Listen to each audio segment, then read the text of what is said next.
교도가 마지막까지 합독하겠습니다. 어떤 사람이 다윗 왕에게 아뢰어 이르되 여호와께서 하나님의 괴로 말미암아 오베데돔의 집과 그의 모든 소유에 복을 주셨다 한지라. 다윗이 가서 하나님의 괴를 기쁨으로 메고 오베데돔의 집에서 다윗성으로 올라갈세.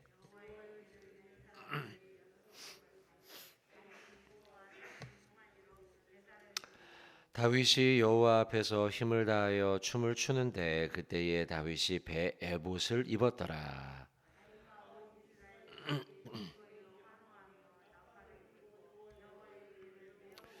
여호와에게가 다윗 성으로 들어올 때에 사울의 딸 미갈이 창으로 내다보다가 다윗 왕이 여호와 앞에서 뛰놀며 춤추는 것을 보고 심중에 그를 업신 여기느니라.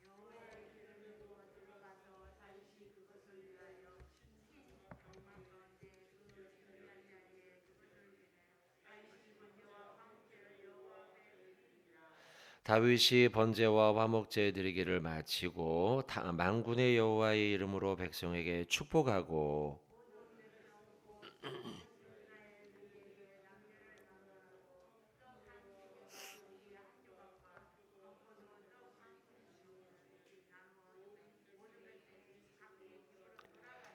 다윗이 자기의 가족에게 축복하러 돌아오매 사울의 딸 미갈이 나와서 다윗을 맞으며 이르되 이스라엘 왕이 오늘 어떻게 영화로우신지 방탕한 자가 염치 없이 자기의 몸을 드러내는 것처럼 오늘 그의 신복의 계집종의 눈앞에서 몸을 드러내셨도다 하니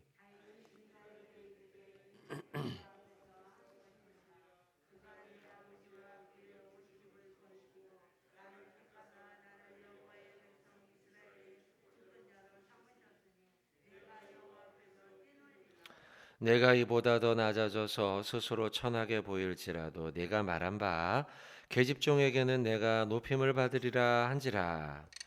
그러므로 사울의 딸 미갈이 죽는 날까지 그에게 자식이 없으니라. 아멘. 자, 오늘 12절부터 쭉 우리가 한번 읽었는데요. 말씀은 잘 알고 있는 말씀입니다. 이 언약궤를 이제 잃어버렸던 언약궤죠. 이것을 다시 찾아가지고 와서 그것을 메고 와서 하나님께 경배하는 그런 말씀이죠. 그리고 그 앞에서 다윗이 힘을 다해 춤을 추며 경배하고 그리고 미갈은 또 그걸 또 업신여겼다 하는 말씀이 쭉 나오고 있습니다. 그 가운데 12절부터 좀 보겠습니다. 어떤 사람이 다윗 왕에게 아뢰어 이릅니다. 여호와께서 하나님의 괴로 말미암아 언약궤죠. 이것으로 말미암아서 오베데돔의 집. 오베데돔은 요걸 잠깐 머물게 했던 집입니다. 웬고하니 앞선 본문에서 가져오다가 실패하죠. 실패하고 그것을 가지고다 이 만진 이 우사가 그만 죽게 되는 생각지 못한 사고가 일어나게 되죠. 그랬던 것은 이것을 수레에 가져왔기 때문이죠. 하나님이 이 언약궤를 어떻게 가져와야 한다라고 하는 아주 자세한 성경의 규례가 있었음에도 불구하고 다윗은 그걸 미처 인지하지 못했어요.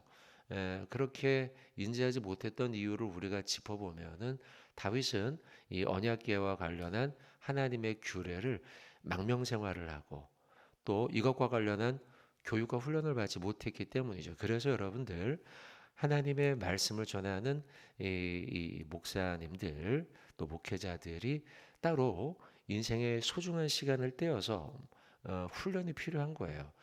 그래서 이제 그 일반적으로는 대학원 과정이 2년 아닙니까? 이제 우리나라에서의 학제가요. 반면에 이제 3년이라는 시간을 들여서 또 지금은 이제 우리 신학생들이 그 양지죠. 용인에 있는 양지에 기숙사 생활을 일부러 합니다. 결혼을 했어도 거기에 들어가서 생활을 하고 그러면서 특별한 시간을 보내면서 훈련을 받죠. 웬고하니 하나님의 말씀과 규례를 특별히 더 자세히 알아야 되기 때문이에요. 잘 몰랐기 때문에 다윗은 결국 이것을 가져오는데 말씀대로 행하지 않았죠. 그로 인해서 우사가 이걸 가지고 오면서 수레에 싣고 왔고 수레에 실으면 안 돼요. 이걸 어깨에 메고 와야 돼요. 메고 와야 되고 그리고 하나님의 그 정해진 사람, 레위 사람들만이 이걸 진행해야 되는데 그렇게 하지 않았죠. 결국 그래서 이제 죽게 되고 이 일로 인해서 가져오다가 멈췄죠. 못 가져오고 오베데돔의 집에 머물게 했던 거예요. 우리가 방금 읽은 12절의 말씀에 시간이 흐른 거예요. 그 사이에. 근데 그 집을 그거 언약궤를 머물게 했던 오베데돔의 집과 12절 중반이죠. 오베데돔의 집과 그의 모든 소유에 복을 주셨어요. 무엇으로 말미암아요? 하나님의 언약궤로 말미암아 써 있죠. 그죠? 그 이야기를 다윗이 듣게 된 거예요. 다윗이 무슨 생각이 들었겠습니까? 아, 이제는 됐구나. 우리가 그걸 잘못 가져와서 하나님의 진노함이 있었는데 이제 하나님이 그것을 지나가게 하고 언약궤로 말미암아 그걸 모셔두었던 오베데돔의 집에 하나님이 복을 주시는구나. 그럼 어떻게 해도 돼요? 가져와도 되는 거죠. 이제 하나님의 진노가 멈췄으니까요. 이제 가져와도 된다라고 판단이 든 거죠. 다윗이 가서 하나님의 궤를 기쁨으로 메고 오베데돔의 집에서 다윗성으로 올라갈세라고 되어 있죠.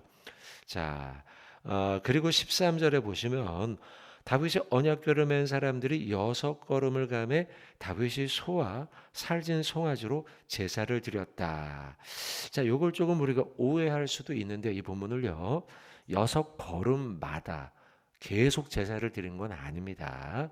자, 6걸음을 갔다라고 하는 것은 첫 6걸음을 의미하는 거예요. 첫 6걸음을 가고 난 다음에 확인이 된 거죠. 첫 번째 6걸음 요만큼 간 거 아닙니까? 여기서 저만큼이요. 가고 난 다음에 이걸 메고요. 가고 난 다음에 하나님이 우리의 이 일을 기뻐하시는구나 확인하고 난 뒤에 먼저 그 첫 6걸음을 걷고 난 뒤에 다윗과 그 다음에 언약궤를 맨 사람들이 멈춰 서고서 소와 살진 송아지로 제사를 드렸다라는 거예요. 하나님의 규례대로 하나님의 뜻을 확인하고 난 다음 그리고 난 다음 그걸 실천하고 어깨에 매는 방법이었죠. 자, 다시 한번 말씀드리지만 이전 방법이 잘못된 건 이제 술에 싣고 갔기 때문인데 술에 싣고 간 것은 최첨단의 방법이었습니다. 당시에 이방 사람들이 수레라고 하는 방법을 사용하여서 물건을 이동했어요. 이것이 용이한 방법이었기 때문에 또 기술적으로 진보한 거죠. 사람이 어깨에 메고 가는 방법보다는요. 수레에 싣고 가는 게요. 더군다나 이 처음에 울사가 가지고 오던 지역은 산비탈이었어요. 높은 지대에서 가지고 내려오다 보니 사람이 메고 내려오다 자칫 이것이 사고가 날까 싶어서 수레에 싣고 가는 방법을 선택했을 수도 있었을 거예요. 그러니까 생각해 보면 인간적인 방법으로서는 좀 더 나아 보이는 방법이었죠. 그러나 하나님은 굉장히 소중한 이 하나님의 언약궤를 이동하는 데 있어서 기술적 진보보다는 하나님이 명한 규례를 얼마나 더 신실하게 지키느냐 이걸 봤다는 것이죠. 자, 어쨌든 그렇게 하나님의 방법으로 13절이었죠. 언약궤를 맨 사람들이 6걸음을 가자 하나님의 규례와 뜻을 확인하고 하나님의 뜻을 실천하고 난 다음에 그것이 하나님이 기뻐하는 방법이라는 것을 확인한 거예요. 하나님이 이것이 하나님의 뜻이구나라는 것을 확인한 6걸음. 이 걸음을 걷고 난 다음에 하나님께 기쁨으로 제사를 드렸다는 거. 그리고 14절 그 이후에 나오는 다윗이 너무 기뻐서 여호와 앞에 힘을 다해 춤을 추었다는 거죠. 막 배에 에봇을 입어서 이 옷이 막 흘러내릴 정도였는데 이 옷이 막 다 들쳐줄 춤을 너무 기쁘게 춰서요. 들쳐줄 정도였는데 그것 아랑곳하지 않고 하나님의 뜻인 것을 확인하고 난 다음 너무 기뻐서 막 하나님께 제사를 드린 장면이 오늘 말씀이에요. 여러분 이 말씀을 통해서 우리가 알 수 있는 바는 뭐냐? 다윗이 이 모든 일을 할 때 6걸음을 걷고 제사를 드렸는데 이것을 하는 이유는 뭐냐? 하나님의 뜻을 그가 얼마나 신중하게 확인했는가. 자칫 잘못하면 지난번과 같은 똑같은 사고가 벌어질 수 있으니 다윗에게 큰 충격이었을 겁니다. 다윗의 정권에도 큰 충격이었을 거고요. 아이고 다윗 저 뭐 하나님의 뭐 쓰임 받는다고 하더니 하나님의 심판을 받았구만 이러면서 정권 초기에 다윗이 크게 충격을 받았을 수 있어요. 정권 초기에요. 그런데 이제 그런 일이 다시 벌어지면 안 되니 다윗은요 다시 반복되지 않기 위해서 하나님의 뜻을 확인하고 신중하게 확인했을 거라는 거예요. 그걸 알 수 있는 게 역대상 15장이에요. 한번 잠깐 보겠습니다. 역대상 15장. 역대상 15장 13절입니다.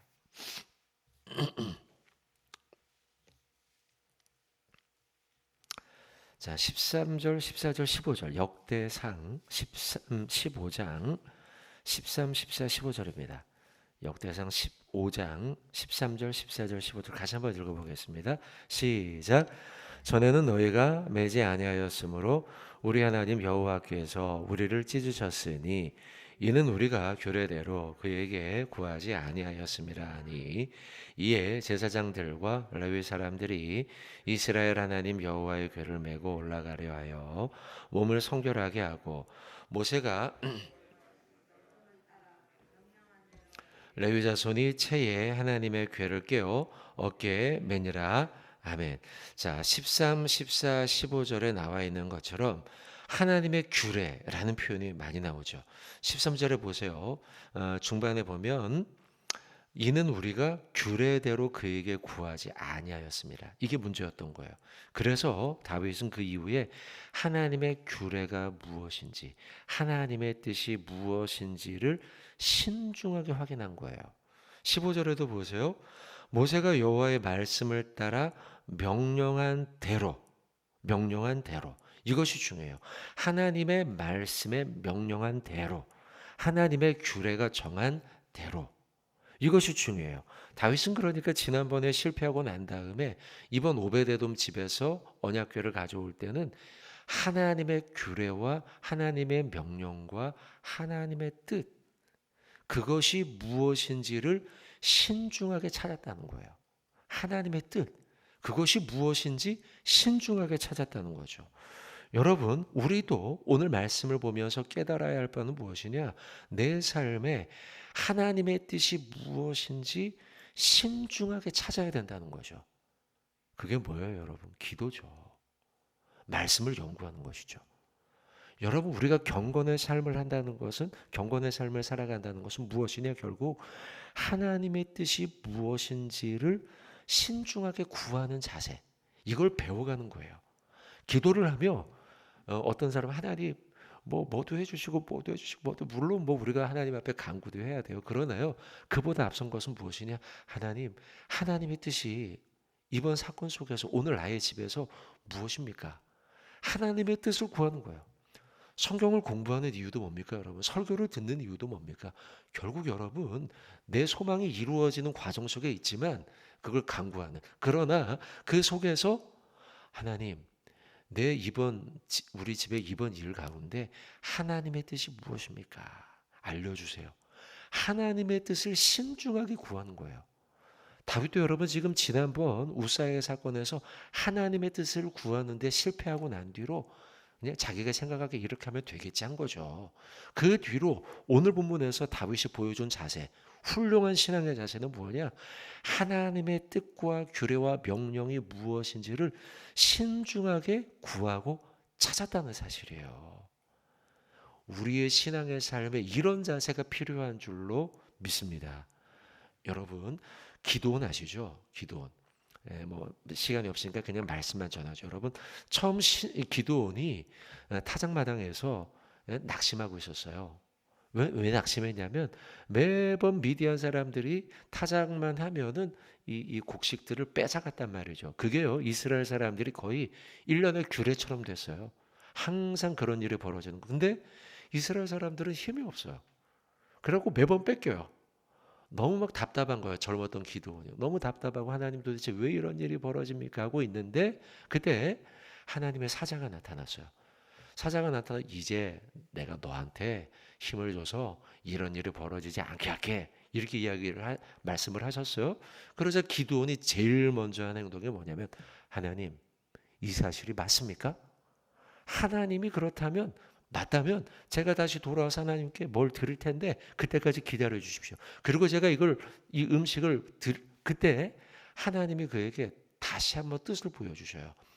불을 내려서 거기에 가져왔던 번제와 이 제물들을 불을 태워 다 날려버렸거든요. 기드온과 하나님의 만남 속에 기드온이 했던 제일 먼저 행동은 뭐냐? 신중하게 하나님의 뜻을 다시 확인하더라는 거예요. 나중에도 또 여러분 기드온이 있잖아요. 300용사요. 300용사에 부르실 때 그때도 너가 가서 전쟁에 나가 나의 뜻을 이루어라. 그때요 기드온이 한 번 더 하나님의 뜻을 신중하게 또 물어요. 하나님 그러면 이 양털 뭉치에 이슬이 내리게 해주세요. 하나님 양털 뭉치가 아닌 땅바닥에 이슬이 내리게 해주세요. 이러면서 기드온은 신중하게 하나님의 뜻을 구하더라는 거죠. 여러분 우리의 신앙의 자세가 이와 같아야 한다는 거죠. 오늘 다윗과 같이 기드온과 같이 하나님의 뜻이 무엇인지를 먼저 묻는 자세. 내가 그냥 성급해서 좋아요. 제가 전쟁터에 나갈게요. 좋아요. 제가 언약궤를 가져올게요. 좋습니다. 제가 이번에 그냥 뭘 해볼게요. 하나님 제가 이거 해볼게요. 내 뜻대로 막 성급하게 나가는 자가 아니라 나가기 전에 언약궤를 가져오기 전에 하나님의 뜻을 먼저 한 번 더 묻고 하나님의 뜻이 맞는지 하나님의 규례가 맞는지 하나님의 말씀에 맞는지 우리가 먼저 구하는 그런 신중한 하나님의 성도 말씀의 성도가 되어야 될 줄로 믿습니다. 자, 한 가지 말씀 더 전하면은요. 뒤에 쭉 나오는 말씀 가운데 누가 등장하냐면 미갈이에요. 미갈 16절을 한번 보시겠습니까? 자, 16절에 여호와의 개가 다윗성으로 들어올 때에 사울의 딸 미갈이 창으로 내다봤습니다. 다윗 왕이 여호와 앞에서 뛰놀며 춤추는 것을 보았습니다. 근데 심중에 그를 어떻게 했습니까? 업신여겼어요. 업신여기는 미갈이 나와요. 왜 업신여겼을까요? 내가 너보다 낫다라고 하는 교만 때문이에요. 우리가 미갈이라는 이름이 성경에 많이 등장하지 않는데 아주 각인이 되어 있는 미갈의 이름이 등장하는 때는 남편을 만났을 때죠. 결혼했을 때 다윗이 구하잖아요. 골리앗 이기고 난 다음에 사울 왕이 이제 약속했죠. 내 딸을 주리라. 그래서 미갈을 줬어요. 그때 이제 기억이 남죠. 우리가 결혼했던 거. 그래서 이 둘 사이가 좋았지만 도망가잖아요. 창으로 막 찔러 죽이려고 해서 왕이요. 사울 왕이요. 도망갈 적에 미갈이 도와줬어요. 글쎄요. 그때까지만 봐도 둘의 관계가 꽤나 좋은 것 같습니다. 근데 도망가고 미갈은 왕궁에 남아 있잖아요. 미갈이 어떻게 되죠? 그 뒤에요? 딴 남자하고 결혼해요.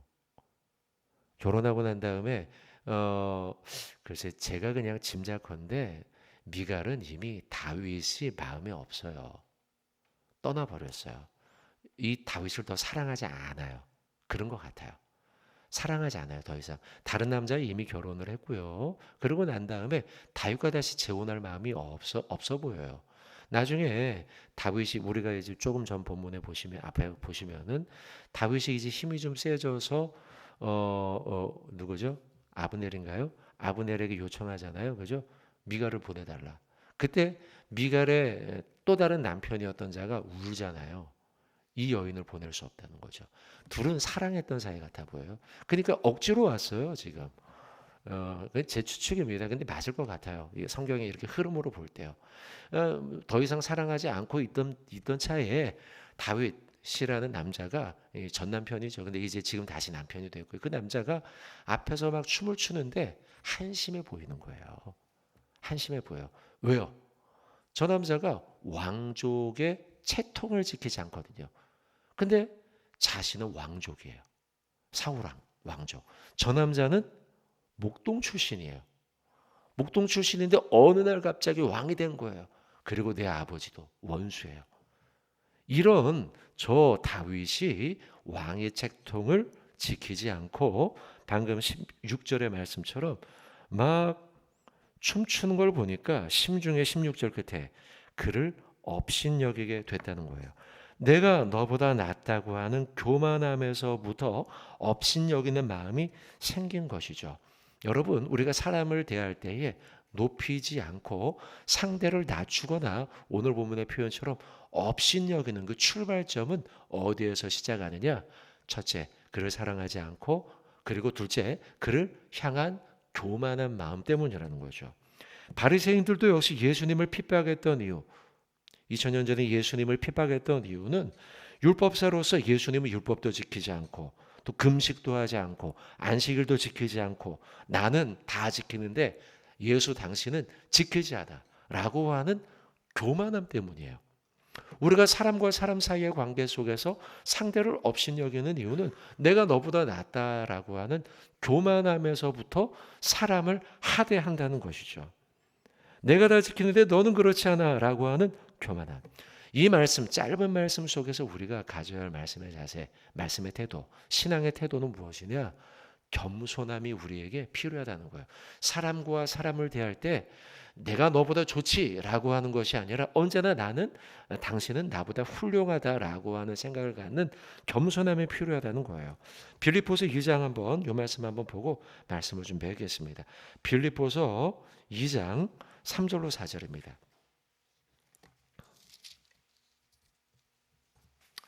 자, 겸손에 대한 말씀을 좀 여러분에게 드리고 말씀을 뵙겠습니다. 빌립보서 2장 3절로 4절입니다.